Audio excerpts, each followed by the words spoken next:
I'm here at Kicheche in Laikipia. I'm here with William, who's the beekeeper.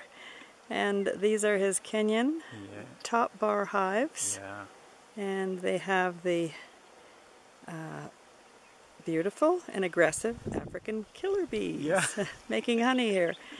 And his two main honey flow crops are the bee eaters. The enemies. Yeah, the enemies are the bee badger. eaters and the honey badger. Honey badger. Yeah.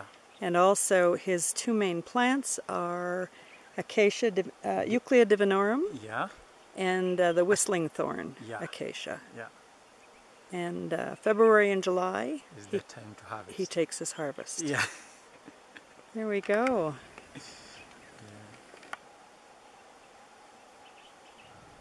In my village, where I was brought up, where I was born and brought up, there was a man who was a beekeeper. And when we were in primary school, we used to go there, go and learn some topic about beekeeping and how useful they are, and how we can protect them from the enemies. And at the same time, we get honey, which is very rich in energy. And also it has a medicinal value because they collect the nectars from the wild flowers. So it has a medicinal value. That's about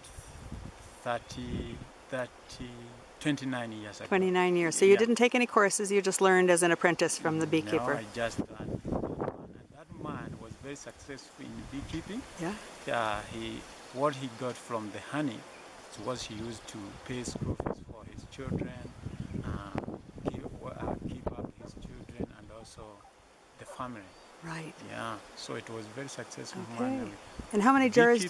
How many jars do you produce here now at Kicheche? The highest we went was last year, which was 40 liters, which was about 81 jars of honey. Wonderful. Yeah, it won. And I just tasted the delicious honey and nuts. Very delicious, very very clear, very natural, and very sweet. Lovely. Yeah. Okay, and we're getting the odd little African wind here in Laikipia that's probably going to interfere with this, but so lovely to have William speak to me today about beekeeping. You. Welcome. Welcome. Jambo and asante sana. Karibu. That one is a plastic. All right, modern one. Yeah. That one used to be a dusty bee. Oh. Yeah, and we tried. Sonia said, "Can you try it?" We tried with the thread. It didn't work. Sonia said, "Can we put?" I told him the inside the bin is very smooth, so the bees cannot hang or cannot lay their combs. So we put it hard.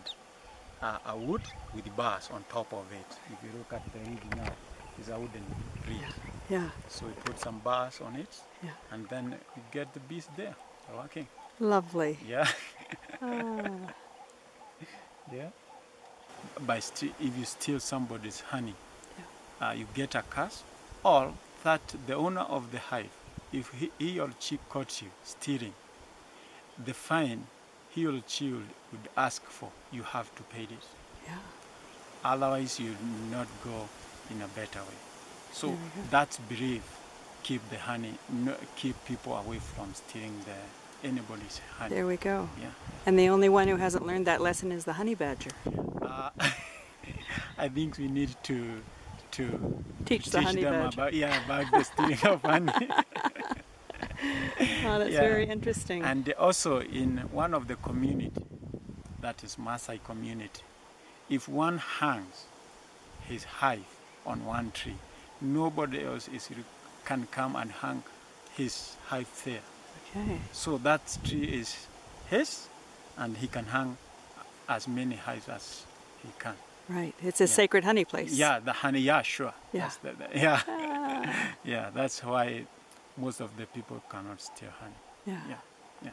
And in Kikuyu, you pay the fine with the